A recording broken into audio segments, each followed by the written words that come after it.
2ஆம் அதிகாரம்.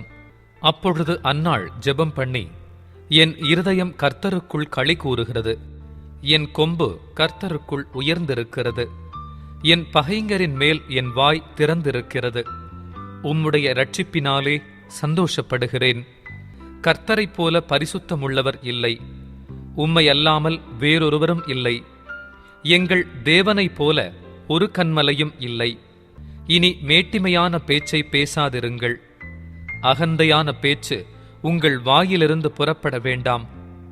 கர்த்தர் ஞானமுள்ள தேவன், அவர் செய்கைகள் யதார்த்தமல்லவோ? பலவான்களின் வில் முறிந்தது, தள்ளாடினவர்களோ பலத்தினால் இடை கட்டப்பட்டார்கள். திருப்தியாயிருந்தவர்கள் அப்பத்துக்காக கூலி வேலை செய்கிறார்கள், பசியாயிருந்தவர்களோ இனி பசியாயிரார்கள். மலடியாயிருந்தவள் 7 பெற்றாள், அநேகம் பிள்ளைகளை பெற்றவளோ பலட்சயப்பட்டாள். கர்த்தர் கொல்லுகிறவரும் உயிர்ப்பிக்கிறவருமாயிருக்கிறார். அவரே பாதாளத்தில் இறங்கவும் அதிலிருந்து ஏறவும் பண்ணுகிறார். கர்த்தர் தரித்திரம் அடையச் செய்கிறவரும் ஐஸ்வர்யம் அடைய பண்ணுகிறவருமாயிருக்கிறார். அவர் தாழ்த்துகிறவரும் உயர்த்துகிறவருமானவர். அவர் சிறியவனை புழுதியிலிருந்து எடுத்து எளியவனை குப்பையிலிருந்து உயர்த்துகிறார். அவர்களை பிரபுக்களோடே உட்காரவும் மகிமையுள்ள சிங்காசனத்தை சுதந்தரிக்கவும் பண்ணுகிறார். பூமியின் அஸ்திபாரங்கள் கர்த்தருடையவைகள், அவரே அவைகளின் மேல் பூச்சக்கரத்தை வைத்தார். அவர் தமது பரிசுத்தவான்களின் பாதங்களை காப்பார். துன்மார்க்கர் இருளிலே மௌனமாவார்கள், பெலத்தினால் ஒருவனும் மேற்கொள்வதில்லை. கர்த்தரோடே வழக்காடுகிறவர்கள் நொறுக்கப்படுவார்கள். வானத்திலிருந்து அவர்கள் மேல் முழங்குவார். கர்த்தர் பூமியின் கடையாந்தரங்களை நியாயம் தீர்த்து தாம் ஏற்படுத்தின ராஜாவுக்கு பெலன் அளித்து தாம் அபிஷேகம் பண்ணினவரின் கொம்பை உயரப் பண்ணுவார் என்று துதித்தாள். பின்பு எல்கானா ராமாவிலிருக்கிற தன் வீட்டுக்குப் போனான். அந்த பிள்ளையோ ஆசாரியனாகிய ஏலிக்கு முன்பாக கர்த்தருக்கு பணிவிடை செய்து கொண்டிருந்தான். ஏலியின் குமாரர் பேலியாளின் மக்களாயிருந்தார்கள். அவர்கள் கர்த்தரை அறியவில்லை. அந்த ஆசாரியர்கள் ஜனங்களை நடப்பித்த விதம் என்னவென்றால், எவனாகிலும் ஒரு பலியை செலுத்தும் காலத்தில் இறைச்சி வேகும் போது ஆசாரியனுடைய வேலைக்காரன் 3 கூருள்ள ஒரு ஆயுதத்தை தன் கையிலே பிடித்து வந்து அதனாலே கொப்பரையிலாவது பானையிலாவது சருவத்திலாவது சட்டியிலாவது குத்துவான். அந்த ஆயுதத்தில் வருகிறதையெல்லாம் ஆசாரியன் எடுத்துக் கொள்ளுவான். அப்படி அங்கே சீலோவிலே வருகிற இஸ்ரவேலருக்கெல்லாம் செய்தார்கள். கொழுப்பை தகனிக்கிறதற்கு முன்னும் ஆசாரியனுடைய வேலைக்காரன் வந்து பலியிடுகிற மனுஷனை நோக்கி, ஆசாரியனுக்கு பொரிக்கும்படி இறைச்சி கொடு, பச்சை இறைச்சியே அல்லாமல் அவித்ததை உன் கையிலே வாங்குகிறதில்லை என்பான். அதற்கு அந்த மனுஷன், இன்று செய்ய வேண்டியபடி முதலாவது கொழுப்பை தகனித்து விடட்டும், பிற்பாடு உன் மன விருப்பத்தின்படி எடுத்துக்கொள் என்று சொன்னாலும் அவன், அப்படியல்ல, இப்பொழுதே கொடு, இல்லாவிட்டால் பலவந்தமாய் எடுத்துக் கொள்ளுவேன் என்பான். ஆதலால் அந்த வாலிபரின் பாவம் கர்த்தருடைய சந்நிதியில் மிகவும் பெரிதாயிருந்தது. மனுஷர் கர்த்தரின் காணிக்கையை வெறுப்பாய் எண்ணினார்கள். சாமுவேல் என்னும் பிள்ளையாண்டான் சணல் நூல் ஏபோத்தை தரித்தவனாய் கர்த்தருக்கு முன்பாக பணிவிடை செய்தான். அவனுடைய தாய் வருஷந்தோறும் செலுத்தும் பலியை செலுத்துகிறதற்காக தன் புருஷனோடே கூட வருகிற போதெல்லாம் அவனுக்கு ஒரு சின்ன சட்டையை தைத்துக் கொண்டு வருவாள். ஏலி எல்கானாவையும் அவன் மனைவியையும் ஆசீர்வதித்து, இந்த ஸ்திரீ கர்த்தருக்கென்று ஒப்புக் கொடுத்ததற்கு பதிலாக கர்த்தர் உனக்கு அவளாலே சந்தானம் கட்டளையிடுவாராக என்றான். அவர்கள் தங்கள் ஸ்தானத்திற்கு திரும்ப போய்விட்டார்கள். அப்படியே கர்த்தர் அன்னாளை கடாட்சித்தார். அவள் கர்ப்பந்தரித்து 3 குமாரரையும் 2 குமாரத்திகளையும் பெற்றாள். சாமுவேல் எனும் பிள்ளையாண்டான் கர்த்தருடைய சந்நிதியில் வளர்ந்தான். ஏலி மிகுந்த கிழவனாயிருந்தான். அவன் தன் குமாரர் இஸ்ரவேலுக்கெல்லாம் செய்கிற எல்லாவற்றையும் அவர்கள் ஆசரிப்பு கூடாரத்தின் வாசலில் கூட்டங்கூடுகிற ஸ்திரீகளோடே சயனிக்கிறதையும் கேள்விப்பட்டு அவர்களை நோக்கி, நீங்கள் இப்படிப்பட்ட காரியங்களை செய்கிறது என்ன? இந்த ஜனங்கள் எல்லாரும் உங்கள் பொல்லாத நடக்கைகளை சொல்லக் கேட்கிறேன். என் குமாரரே, வேண்டாம், நான் கேள்விப்படுகிற இந்த செய்தி நல்லதல்ல. கர்த்தருடைய ஜனங்கள் மீறி நடக்கிறதற்கு காரணமாயிருக்கிறீர்களே. மனுஷனுக்கு விரோதமாக மனுஷன் பாவம் செய்தால் நியாயாதிபதிகள் அதை தீர்ப்பார்கள். ஒருவன் கர்த்தருக்கு விரோதமாக பாவம் செய்வானேயாகில் அவனுக்காக விண்ணப்பம் செய்யத்தக்கவன் யார் என்றான். அவர்களோ தங்கள் தகப்பன் சொல்லை கேளாமற் போனார்கள். அவர்களை சங்கரிக்க கர்த்தர் சித்தமாயிருந்தார். சாமுவேல் என்னும் பிள்ளையாண்டானோ பெரியவனாக வளர்ந்து கர்த்தருக்கும் மனுஷருக்கும் பிரியமாக நடந்து கொண்டான். தேவனுடைய மனுஷன் ஒருவன் ஏலியினிடத்தில் வந்து, கர்த்தர் உரைக்கிறது என்னவென்றால், உன் பிதாவின் வீட்டார் எகிப்திலே பார்வோனின் வீட்டில் இருக்கையில் நான் என்னை அவர்களுக்கு வெளிப்படுத்தி என் பலிபீடத்தின் மேல் பலியிடவும் தூபம் காட்டவும் என் சமூகத்தில் ஏபோத்தை தரிக்கவும் இஸ்ரவேல் கோத்திரங்களிலெல்லாம் அவரை எனக்கு ஆசாரியனாக தெரிந்து கொண்டு உன் பிதாவின் வீட்டாருக்கு இஸ்ரவேல் புத்திரருடைய தகன பலிகளையெல்லாம் கொடுக்கவில்லையா? என் வாசஸ்தலத்திலே செலுத்தும்படி நான் கட்டளையிட்ட என் பலியையும் என் காணிக்கையையும் நீங்கள் உதைப்பானேன்? என் ஜனமாகிய இஸ்ரவேலின் காணிக்கைகளிலெல்லாம் பிரதானமானவைகளை கொண்டு உங்களை கொழுக்க பண்ணும் படிக்க நீ என்னை பார்க்கிலும் உன் குமாரரை மதிப்பானேன் என்கிறார். ஆகையால் இஸ்ரவேலின் தேவனாகிய கர்த்தர் சொல்லுகிறதாவது, உன் வீட்டாரும் உன் பிதாவின் வீட்டாரும் என்றைக்கும் என் சந்நிதியில் நடந்து கொள்வார்கள் என்று நான் நிச்சயமாய் சொல்லியிருந்தும் இனி அது எனக்கு தூரமாயிருப்பதாக. என்னை கனம் பண்ணுகிறவர்களை நான் கனம் பண்ணுவேன், என்னை அசட்டை பண்ணுகிறவர்கள் கனஈனப்படுவார்கள் என்று கர்த்தர் சொல்லுகிறார். உன் வீட்டில் ஒரு கிழவனும் இராதபடிக்கு உன் புயத்தையும் உன் பிதாவின் வீட்டாருடைய புயத்தையும் நான் தரித்து போடும் நாட்கள் வரும். இஸ்ரவேலுக்கு செய்யப்படும் சகல நன்மைக்கும் மாறாக என் வாசஸ்தலத்திலே உபத்திரவத்தை காண்பாய். ஒருபோதும் உன் வீட்டில் ஒரு கிழவனும் இருப்பதில்லை. என் பலிபீடத்தில் சேவிக்க நான் உன் சந்ததியில் நிர்மூலமாக்காதவர்களோ உன் கண்களை பூத்துப்போக பண்ணவும் உன் ஆத்துமாவை வேதனைப்படுத்தவும் வைக்கப்படுவார்கள். உன் வம்சத்திலுள்ள யாவரும் வால வயதிலே சாவார்கள். ஓப்னி பினகாஸ் என்னும் உன் 2 குமாரரின் மேல் வருவதே உனக்கு அடையாளமாயிருக்கும். அவர்கள் இருவரும் ஒரே நாளில் சாவார்கள். நான் என் உள்ளத்துக்கும் என் சித்தத்துக்கும் ஏற்றபடி செய்யத்தக்க உண்மையான ஒரு ஆசாரியனை எழும்ப பண்ணி அவனுக்கு நிலையான வீட்டை கட்டுவேன். அவன் என்னால் அபிஷேகம் பண்ணப்பட்டவனுக்கு முன்பாக சகல நாளும் நடந்து கொள்ளுவான். அப்பொழுது உன் வீட்டாரில் மீதியாயிருப்பவன் எவனும் ஒரு வெள்ளிப் பணத்துக்காகவும் ஒரு அப்பத் துணிக்கைக்காகவும் அவனிடத்தில் வந்து பணிந்து, நான் கொஞ்சம் அப்பம் சாப்பிட யாதொரு ஆசாரிய ஊழியத்தில் என்னை சேர்த்துக் கொள்ளும் என்று கெஞ்சுவான் என்று சொல்லுகிறார் என்றான். 3ஆம் அதிகாரம். சாமுவேல் என்னும் பிள்ளையாண்டான் ஏலிக்கு முன்பாக கர்த்தருக்கு பணிவிடை செய்து கொண்டிருந்தான். அந்நாட்களிலே கர்த்தருடைய வசனம் அபூர்வமாயிருந்தது. பிரத்யட்சமான தரிசனம் இருந்ததில்லை. ஒரு நாள் ஏலி தன்னுடைய ஸ்தானத்திலே படுத்துக் கொண்டிருந்தான். அவன் பார்க்க கூடாதபடிக்கு அவனுடைய கண்கள் இருளடைந்திருந்தது. தேவனுடைய பெட்டி இருக்கிற கர்த்தருடைய ஆலயத்தில் தேவனுடைய விளக்கு அணைந்து போகும் முன்னே சாமுவேலும் படுத்துக் கொண்டிருந்தான். அப்பொழுது கர்த்தர் சாமுவேலை கூப்பிட்டார். அதற்கு அவன், இதோ இருக்கிறேன் என்று சொல்லி ஏலியினிடத்தில் ஓடி, இதோ இருக்கிறேன், என்னை கூப்பிட்டீரே என்றான். அதற்கு அவன், நான் கூப்பிடவில்லை, திரும்பி போய் படுத்துக்கொள் என்றான். அவன் போய் படுத்துக்கொண்டான். மறுபடியும் கர்த்தர் சாமுவேலே என்று கூப்பிட்டார். அப்பொழுது சாமுவேல் எழுந்திருந்து ஏலியினிடத்தில் போய், இதோ இருக்கிறேன், என்னை கூப்பிட்டீரே என்றான். அதற்கு அவன், என் மகனே, நான் உன்னை கூப்பிடவில்லை, திரும்பி போய் படுத்துக்கொள் என்றான். சாமுவேல் கர்த்தரை இன்னும் அறியாதிருந்தான். கர்த்தருடைய வார்த்தை அவனுக்கு இன்னும் வெளிப்படவில்லை. கர்த்தர் மறுபடியும் 3ஆம் விசை சாமுவேலே என்று கூப்பிட்டார். அவன் எழுந்திருந்து ஏலியினிடத்தில் போய், இதோ இருக்கிறேன், என்னை கூப்பிட்டீரே என்றான்.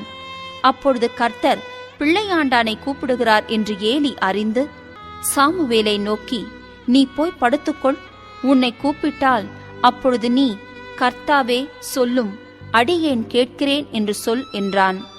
சாமுவேல் போய் தன்னுடைய ஸ்தானத்திலே படுத்துக்கொண்டான். அப்பொழுது கர்த்தர் வந்து நின்று முன்போல, சாமுவேலே, சாமுவேலே என்று கூப்பிட்டார்.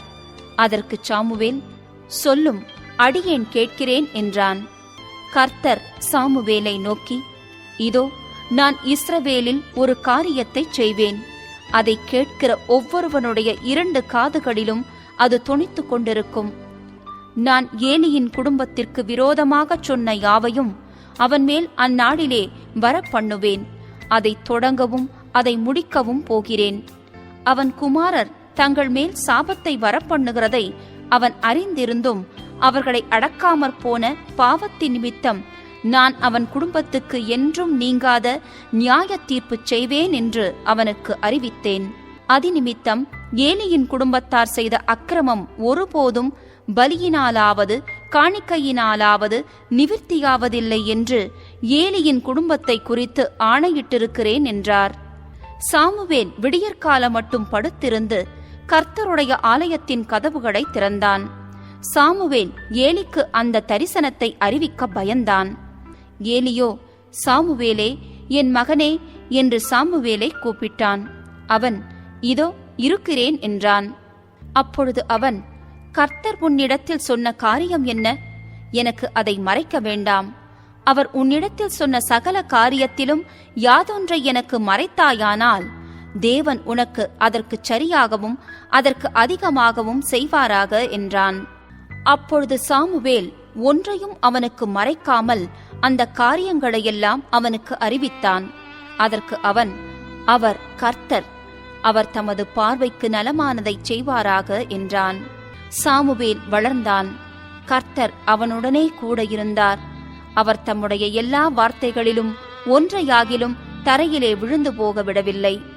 சாமுவேல் கர்த்தருடைய தீர்க்க தரிசிதான் என்று தான் முதல் பெயர்செபா மட்டுமுள்ள சகல இஸ்ரவேலருக்கும் விளங்கினது. கர்த்தர் பின்னும் சீலோவிலே தரிசனம் தந்தருளினார். கர்த்தர் சீலோவிலே தம்முடைய வார்த்தையினாலே சாமுவேலுக்கு தம்மை வெளிப்படுத்தினார். 4ஆம் அதிகாரம். சாமுவேலின் வார்த்தை இஸ்ரவேலுக்கெல்லாம் வந்தது. இஸ்ரவேலர் பெலிஸ்தருக்கு விரோதமாய் யுத்தம் செய்ய புறப்பட்டு எபனேசருக்கு சமீபத்தில் பாளையம் இறங்கினார்கள். பெலிஸ்தரோ ஆப்பெக்கிலே பாளையம் இறங்கியிருந்தார்கள். பெலிஸ்தர் இஸ்ரவேலருக்கு விரோதமாய் அணிவகுத்து நின்றார்கள். யுத்தம் அதிகரித்து இஸ்ரவேலர் பெலிஸ்தருக்கு முன்பாக முறிய அடிக்கப்பட்டார்கள். அவர்கள் சேனையில் போர்க்களத்திலே ஏறக்குறைய 4000 பேர் வெட்டுண்டு போனார்கள். ஜனங்கள் திரும்ப பாளையத்துக்கு வந்தபோது இஸ்ரவேலின் மூப்பரானவர்கள், இன்று கர்த்தர் பெலிஸ்தருக்கு முன்பாக நம்மை முறிய அடித்ததென்ன? சீலோவிலிருக்கிற கர்த்தருடைய உடன்படிக்கை பெட்டியை கொண்டு வருவோம். அது நம்மை நம்முடைய பகைஞரின் கைக்கு விலக்கி ரட்சிக்கும்படி நம்முடைய நடுவிலே வரவேண்டியது என்றார்கள். அப்படியே கேருபீன்களின் மத்தியிலே வாசமாயிருக்கிற சேனைகளின் கர்த்தருடைய உடன்படிக்கை பெட்டியை எடுத்து வர ஜனங்கள் சீலோவுக்கு சொல்லி அனுப்பினார்கள். அங்கே ஏலியின் 2 குமாரராகிய ஒப்னியும் பினகாசும் தேவனுடைய உடன்படிக்கை பெட்டி அண்டையில் இருந்தார்கள். கர்த்தருடைய உடன்படிக்கை பெட்டி பாளையத்திலே வருகிற போது இஸ்ரவேலர் எல்லாரும் பூமி அதிரத்தக்கதாக மகா ஆர்ப்பரிப்பாய் சத்தமிட்டார்கள். அவர்கள் ஆர்ப்பரிக்கிற சத்தத்தை பெலிஸ்தர் கேட்டபோது, எபிரெயருடைய பாளையத்தில் இந்த மகா ஆர்ப்பரிப்பின் சத்தம் என்ன என்றார்கள். பின்பு கர்த்தரின் பெட்டி பாளையத்தில் வந்தது என்று அறிந்து கொண்டார்கள். தேவன் பாளையத்தில் வந்தார் என்று சொல்லப்பட்டபடியினால் பெலிஸ்தர் பயந்து, ஐயோ, நமக்கு மோசம் வந்தது, இதற்கு முன் ஒருபோதும் இப்படி நடக்கவில்லையே, ஐயோ, அந்த மகத்துவமான தேவர்களின் கைக்கு நம்மை தப்புவிப்பவர் யார்? எகிப்தியரை சகலவித வாதைகளினாலும் வனாந்தரத்திலே அடித்த தேவர்கள் இவர்கள்தானே. பெலிஸ்தரே, திடம் கொண்டு புருஷரைப் போல நடந்து கொள்ளுங்கள். எபிரெயர் உங்களுக்கு அடிமைகளாயிருந்தது போல நீங்களும் அவர்களுக்கு அடிமைகளாகாத படிக்கு புருஷராயிருந்து யுத்தம் பண்ணுங்கள் என்று சொல்லிக் கொண்டார்கள். அப்பொழுது பெலிஸ்தர் யுத்தம் பண்ணினார்கள். இஸ்ரவேலர் முறிந்து அவரவர் தங்கள் கூடாரங்களுக்கு ஓடிப்போனார்கள். மகா பெரிய சங்காரம் உண்டாயிற்று. இஸ்ரவேலிலே 30,000 காலாட்கள் விழுந்தார்கள். தேவனுடைய பெட்டி பிடிக்கப்பட்டது. ஏலியின் 2 குமாரராகிய ஓப்னியும் பினகாசும் மாண்டார்கள். பென்யமீன் கோத்திரத்தானாகிய ஒருவன் படகிலிருந்து ஓடி தன் வஸ்திரங்களை கிழித்து தன் தலையின் மேல் புழுதியை வாரி போட்டுக்கொண்டு அன்றைய தினமே சீலோவுக்கு வந்தான். அவன் வந்தபோது ஏலி ஒரு ஆசனத்தின் மேல் உட்கார்ந்து வழியை பார்த்து கொண்டிருந்தான். தேவனுடைய பெட்டிக்காக அவன் இருதயம் தத்தளித்துக் கொண்டிருந்தது. ஊரிலே செய்தியை அறிவிக்க அந்த மனுஷன் வந்தபோது ஊரெங்கும் புலம்பல் உண்டாயிற்று. புலம்புகிற இந்த சத்தத்தை ஏலி கேட்டபோது, இந்த அமளியின் இரைச்சல் என்ன என்று கேட்டான். அப்பொழுது அந்த மனுஷன் தீ விரித்து வந்து ஏலிக்கு அறிவித்தான். ஏலி 98 வயதுள்ளவனாயிருந்தான். அவன் பார்க்கக்கூடாதபடிக்கு அவன் கண்கள் மங்கலாயிருந்தது. அந்த மனுஷன் ஏலியை பார்த்து, படையிலிருந்து வந்தவன் நான்தான். இன்றுதான் படையிலிருந்து ஓடி வந்தேன் என்றான். அப்பொழுது அவன், என் மகனே, நடந்த காரியம் என்ன என்று கேட்டான். செய்தி கொண்டு வந்தவன் பிரதியுத்தரமாக, இஸ்ரவேலர் பெலிஸ்தருக்கு முன்பாக முறிந்தோடி போனார்கள். ஜனங்களுக்குள்ளே பெரிய சங்காரம் உண்டாயிற்று.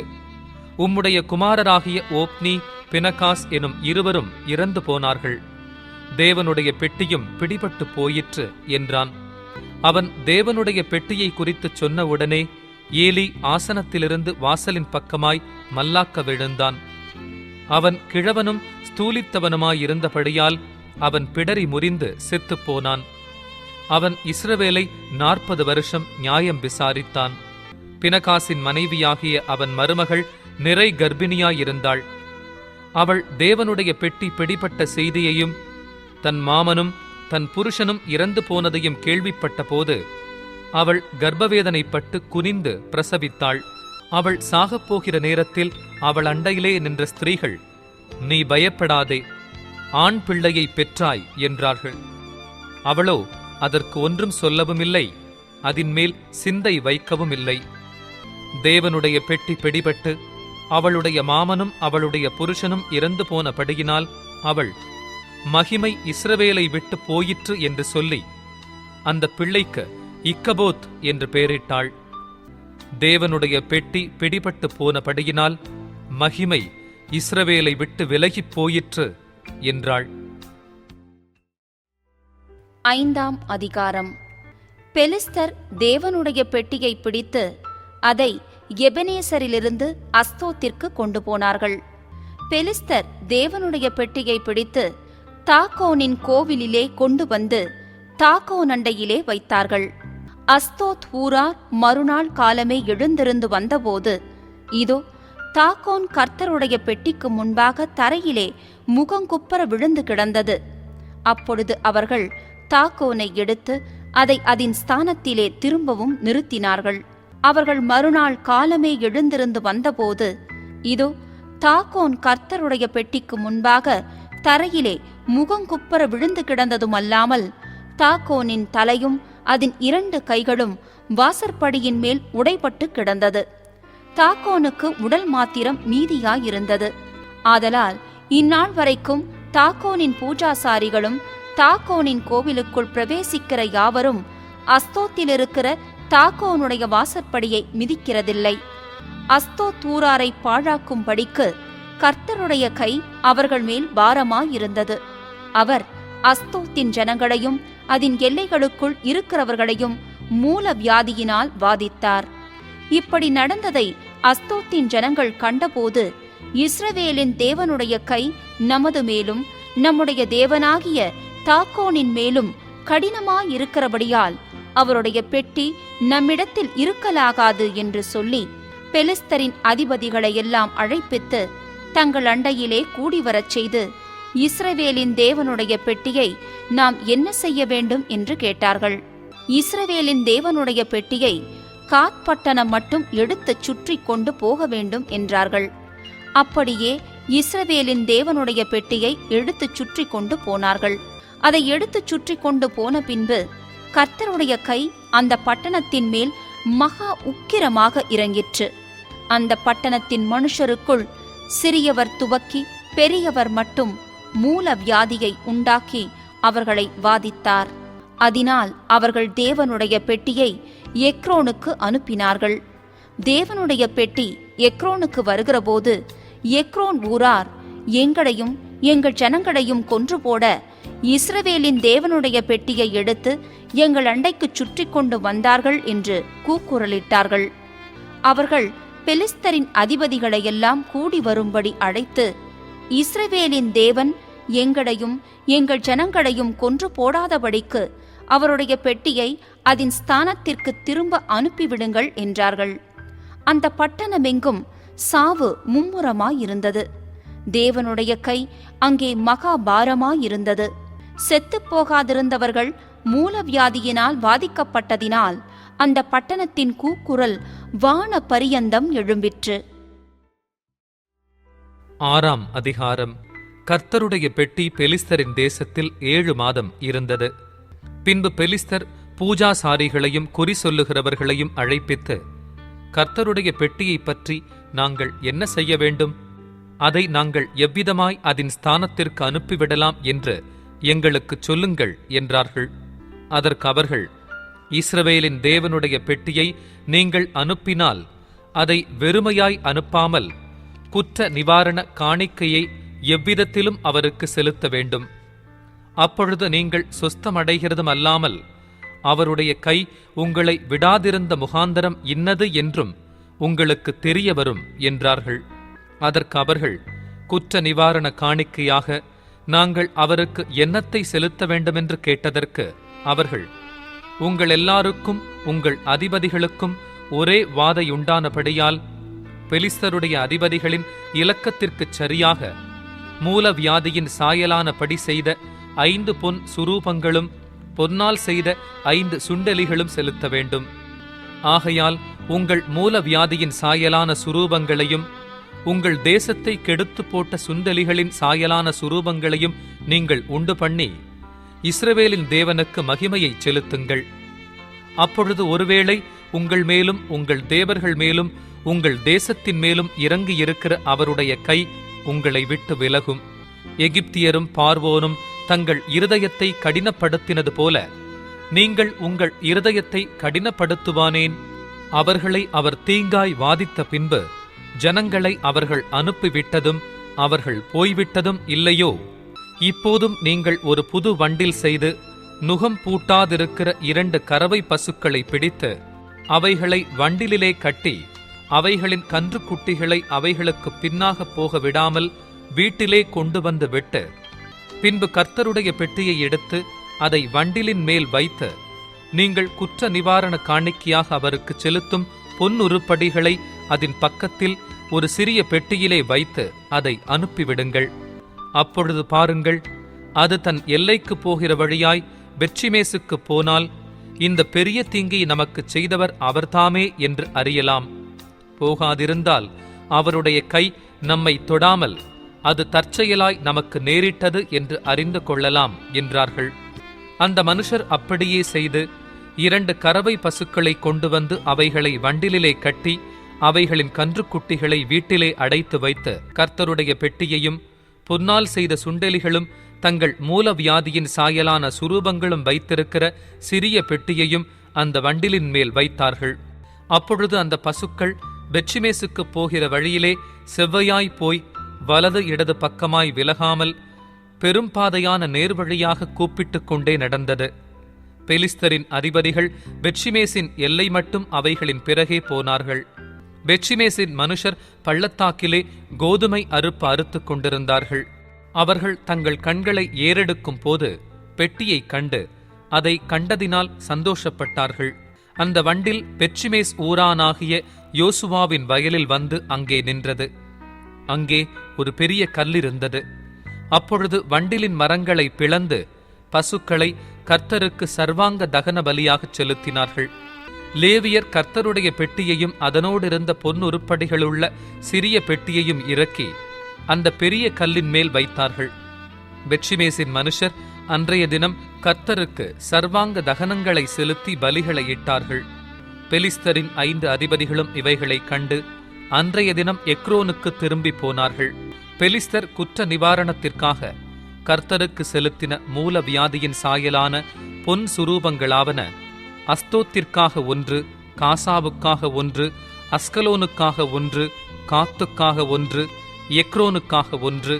பொன்னால் செய்த சுண்டெலிகளோ வென்றால் அரணான பட்டணங்கள் துவக்கி நாட்டிலுள்ள கிராமங்கள் மட்டும், கர்த்தருடைய பெட்டியை வைத்த பெரிய கல்லிருக்கிற ஆபேல் மட்டும் 5 அதிபதிகளுக்கும் ஆதீனமாயிருக்கிற பெலிஸ்தருடைய சகல ஊர்களின் இலக்கத்திற்கு சரியாயிருந்தது. அந்த கல் இந்நாள் வரைக்கும் பெத்ஷிமேஸ் ஊரானாகிய யோசுவாவின் வயலில் இருக்கிறது. ஆனாலும் பெத்ஷிமேசின் மனுஷர் கர்த்தருடைய பெட்டிக்குள் பார்த்தபடியினால் கர்த்தர் ஜனங்களில் 50,070 பேரை அடித்தார். அப்பொழுது கர்த்தர் ஜனங்களை பெரிய சங்காரமாக அடித்தது நிமித்தம் ஜனங்கள் துக்கித்துக் கொண்டிருந்தார்கள். இந்த பரிசுத்தமான தேவனாகிய கர்த்தருக்கு முன்பாக நிற்கத்தக்கவன் யார்? பெட்டி நம்மிடத்திலிருந்து யாரிடத்துக்கு போகும் என்று பெத்ஷிமேசின் மனுஷர் சொல்லி கீரியாத் யாரீமின் குடிகளுக்கு ஆட்களை அனுப்பி பெலிஸ்தர் கர்த்தருடைய பெட்டியை திரும்ப அனுப்பினார்கள். நீங்கள் வந்து அதை உங்களிடத்துக்கு எடுத்துக்கொண்டு போங்கள் என்று சொல்லச் சொன்னார்கள்.